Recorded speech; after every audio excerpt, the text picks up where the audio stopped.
Hello guys, माझे YouTube channel Shubhangi Devang यामध्ये आपणा सर्वांचं पुनश्च एकदा सहर्ष स्वागत.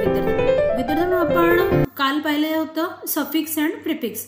What are the differences between the suffixes and prefixes? How can you find out the example of suffixes and prefixes and which suffixes is used to create a new word? नवीन शब्द तयार करण्यासाठी कोणते सफिक्स कुठे वापरायचे, शब्दाच्या अगोदर की नंतर, हे आपण काल पाहिलेलं होतं. तर आज आपण पाहणार आहोत फिगर ऑफ स्पीच. हा जो प्रश्न विचारलेला आहे तुम्हाला इंग्लिश वर्कशॉप पान नंबर 19 वर, question number 6. Pick out the example of alliteration and repetition from the point.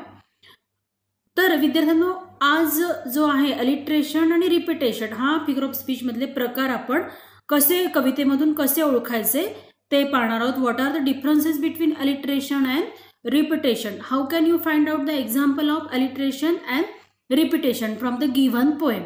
या कवितेमधून अलिट्रेशन आणि रिपिटेशनची उदाहरणं कशी शोधायची हे मी तुम्हाला साध्या सोप्या आणि सरळ भाषेमध्ये सांगणार आहे. So my kind request to you, take pen and notebook with us. Why? Because it will be easy to you to find out the example of alliteration and repetition from the various poems. वेगवेगळ्या कवितेमधून ते कसे शोधायचे हे याच्यासाठी तुम्ही note down करायचं आहे. मी तुम्हाला काय क्लुप्त्या सांगते. तर so let's begin with start with the figure of speech. Alliteration. Alliteration म्हणजे काय? A sound is repeated in a sentence or lines. या ठिकाणी एक लक्षात ठेवायचं आहे विद्यार्थ्यांनो, कवितेमध्ये किंवा वाक्यांमध्ये म्युझिकल इफेक्ट जो आहे तो रायटरला आणि कवीला जर हवा असेल तर त्या ठिकाणी शब्द जे आहेत ते त्याचा जो साऊंड आहे, जो उच्चार आहे तो काय झालेला असतो, रिपीट झालेला असतो, सारखा सारखा आलेला असतो. तर त्याचं उदाहरण जे आहे ते आपण या कवितेमधूनच तुम्हाला मी समजावून सांगते. बघा, ही जी कविता आहे basket full of moonlight.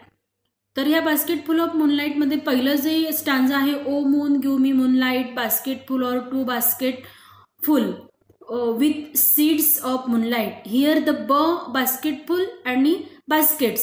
Here the b sound is repeated. Basket full, basket, b and b. कळलं तुम्हाला? The both in these two words are the sound repeated ब.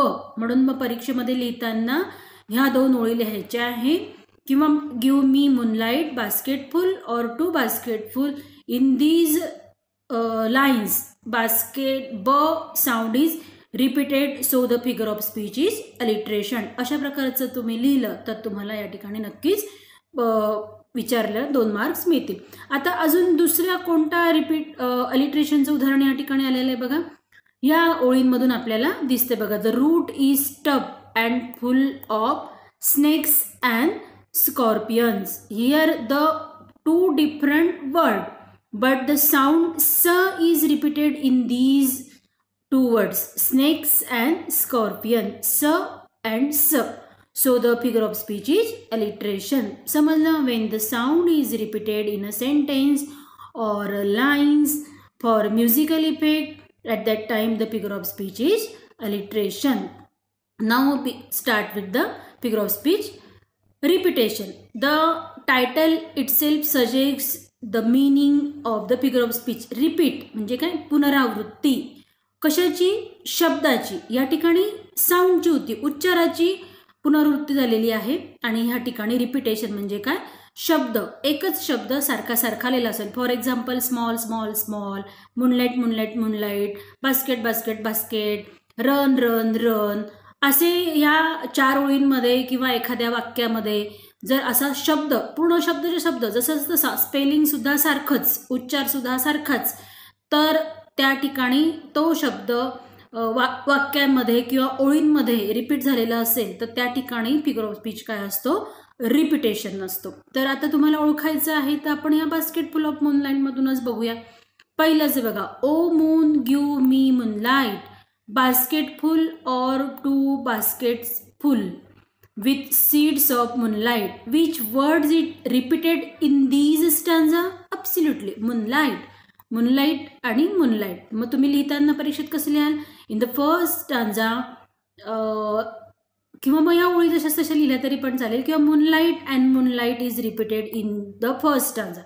सेकंड स्टँजामध्ये कोणता असा शब्द आहे बघा, ही ओळ बघा, I want to so many small small moons of light. Which word is repeated in this line? in these two lines which word is repeated? Small and small. Very good. Small आणि small हा शब्द काय झालेला आहे, repeat झालेला आहे. So the figure of speech is repetition. अजून कुठे आहे का शोधायचं आहे. दोनच शब्द येतील असं नाहीये, दोनापेक्षा जास्त पण येऊ शकतात. तर I think you comes to know the differences between the alliteration and repetition. तर तुम्ही प्रत्येक कवितेमधून जर हे दोन फिगर ऑफ स्पीच लक्षात घेतले तर नक्कीच तुम्हाला अलिट्रेशन आणि रिपिटेशनमधला फरक लक्षात येईल. अलिट्रेशनमध्ये साऊंड रिपीट झालेला असतो विद्यार्थ्यांनो, आणि रिपिटेशनमध्ये शब्दचे शब्द रिपीट झालेला असतो. तर ओळखायला अतिशय साधा, सोपा आणि सरळ हा फिगर ऑफ स्पीच आहे. नेक्स्ट व्हिडिओमध्ये आपण काय बघणार आहोत, appreciation of the poem. How can you write down the points of the appreciation of the poem. So still then stay home. यारों से मिलने बन ठन के निकले हम,